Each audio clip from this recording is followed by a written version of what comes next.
मैं इस मौके पर अल्लामा इकबाल का एक शेर डॉक्टर रफीक सौदागर साहब की नजर करते हुए अपनी बात को आगे बढ़ाता चलूं।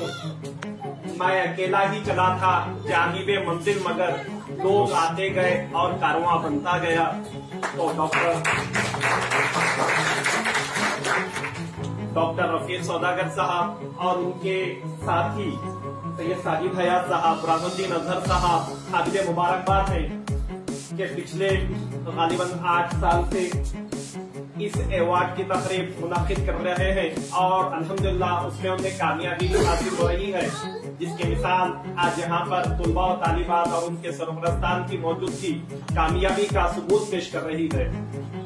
तो अगर हम देखें तो आपके और मेरे आका हुजूर पाक सल्लल्लाहु अलैहि वसल्लम पर जो सबसे पहली आयत नाजिल हुई, उस आयत में अल्लाह तबारक व तआला ने हुजूर को ये हुक्म नहीं दिया कि आप नमाज पढ़ें, हज अदा करें, ज़कात दें, बल्कि सबसे पहले ये हुक्म हुआ, ये वही नाजिल हुई कि इक़रा पढ़िए अपने रब के नाम से। तो ये मजहब इस्लाम एक ऐसा मजहब है जो इब्तिदाई से तालीम की अहमियत को उजागर कर रहा है। तालीम के ताल्लुक से बातें हमारे मजहब में शुरू ही से है और हुजूर पाक सल्लल्लाहु अलैहि वसल्लम ने जैसा कि फरमाया कि इल्म हासिल करने के लिए अगर चीन जाना पड़े तो भी वहां भी जाया करो।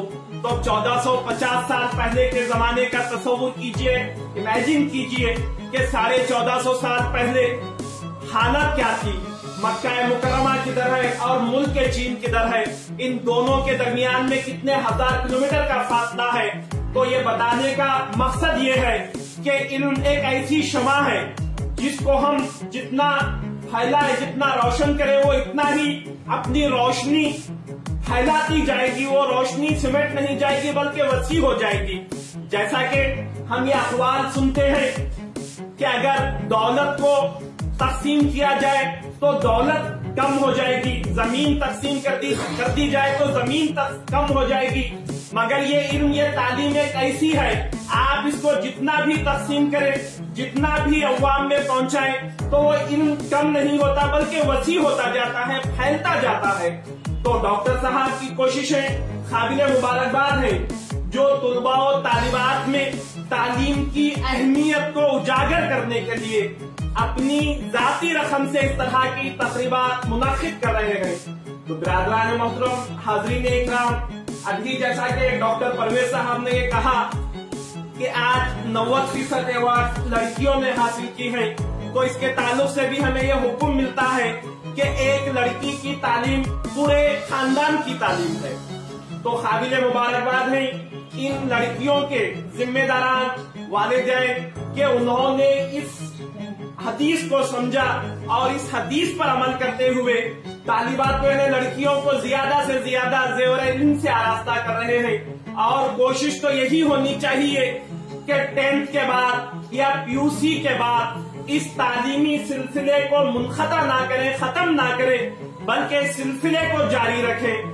क्योंकि आप में जो फन है, जो अल्लाह तबारक व तआला ने जो काबिलियत अता की है, तो उस काबिलियत को बरवेकार लाते हुए कौम को, मुल्क को, मिल्लत को अपनी काबिलियत से हम आहंग करे ताकि वो काबिलियत से दूसरे लोग भी आपका फायदा उठा सके। तो ये इल्म बांटने से ज्यादा होता है, कम नहीं होता।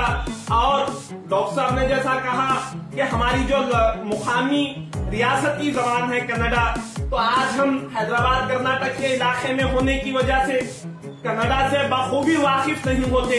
तो इस जबान की भी बड़ी अहमियत है। आप इस जबान में महारत हासिल कीजिए और बहुत मुमकिन है कि 5% रिजर्वेशन भी शायद कन्नड़ा जबान के ताल्लुक से रखा गया है। तो इस हुकूमत के इस्कीमात का फायदा उठाइए। अगर आज हम हमारे समाज को देखें, मुसलमानों के तालीमी मियार को देखें, तो ये हमारी आंखें खोलने के लिए काफी है कि आज जो सच्चर कमेटी हुकूमत ने बनाई थी उसमें हमारी हैसियत को क्या बताया गया है। मिश्रा कमीशन की रिपोर्ट हमारे दरमियान में मौजूद है। तो ज्यादा से ज्यादा तालीम को आम करने की कोशिश करें। और हमने कभी इस मुल्क पर 800 साल से हुकूमत की है, मगर ये रिपोर्ट्स आने के बाद हमारे आंखें खोलने के लिए काफी है कि आज हम तालीम से बड़े ही पीछे हो चुके हैं। तालीम को आम कीजिए। जो बच्चे, जो हमारे जिम्मेदारान हैं, जो हमारे कायदीन यहाँ पर मौजूद है, तो उन्हें भी ये कोशिश करनी चाहिए कि बड़े आला स्कूल्स में तालीम दिलाने के बजाय जो कौम के जो गुरबा और मिसाकीन हैं, उन्हें इस तरह के गवर्नमेंट स्कूल्स में भी दाखिला दिलवाएं और अपनी जिम्मेदारी को अदा करें। अभी जैसा कि साजिद हयात साहब ने जिक्र किया कि जनाब मंसूर अहमद साहब अफगान जो मुसलसिल 3 मियादों से म्युनिसिपालिटी में नुमाइंदगी कर रहे हैं, आला तालीम याफ्ता है, वो भी एक इसी सरकारी स्कूल में पढ़े हुए हैं। डॉक्टर रफीक सौदागर साहब जिनके पास सैकड़ों की तादाद में हम पेशेंटों को देखते हैं, वो भी इसी स्कूल में है। तो ये सरकारी स्कूल्स, गवर्नमेंट स्कूल्स में तालीम हासिल करने से हमारी इज्जत में, हमारे मुकाम में कमी नहीं होती, बल्कि अगर हम देखें तो हमें यह मालूम होता है कि बड़े बड़े कायदीन ने, बड़े बड़े रहनुमाओं ने सरकारी मदारिस में तालीम हासिल की है, जिसकी मिसाल डॉक्टर APJ अब्दुल कलाम है, जो न्यूक्लियर साइंटिस्ट है, मुल्क के सदर जमहूरिया के आला तरीन ओहदे पर फायज रहे। तो गवर्नमेंट स्कूल्स में तालीम हासिल करना ये हमारी इज्जत में कमी, फर्क लाने वाली नहीं है। तो जो गुरबा अपने बच्चों को आला मियारी स्कूल्स में तालीम नहीं दिलवा सकते, तो हमारे लिए हम ये कोशिश करनी चाहिए कि तालीमी शऊर, तालीमी बेदारी को उजागर करते हुए उन्हें होटल से, गैरेजेस से, दुकानों से छुटकारा दिलाते हुए मदारिस में दाखिला कराएं। और हमारे जो मौलिमात यहाँ पर बैठे हुए हैं, उनकी भी ये जिम्मेदारी है कि अपने अड़ोस पड़ोस में जो नाख्वाइंदा, गैर तालीम याफ्ता जो खवातीन होती हैं, उन्हें तालीम के ताल्लुक से बताएं कि तालीम की अहमियत क्या है, उसको उजागर करें। तो अगर हमारी कौम में, हमारे मुल्क में जिस तरह से केरला में गालिबन 86% वहाँ के लोग तालीम याफ्ता है, आला तालीम याफ्ता है, तो वही मियार आज हमें कर्नाटक में, पूरे मुल्क में पेश करना है। तो इसातिज़ा की और हमारे कायदीन की ये जिम्मेदारी है कि वो कौम में शऊर को बेदार करें, शऊर को उजागर करें। अगर शऊर बेदार हो गया तो फिर इंशाअल्लाह, जैसा कि अल्लामा इकबाल ने ये कहा था, तू शाहीन है परवाज कर, तो उस तरह का मैं शेर सही बोल नहीं सका हूँ। इंशाअल्लाह निजामत में साजिद साहब वो शेर कहेंगे।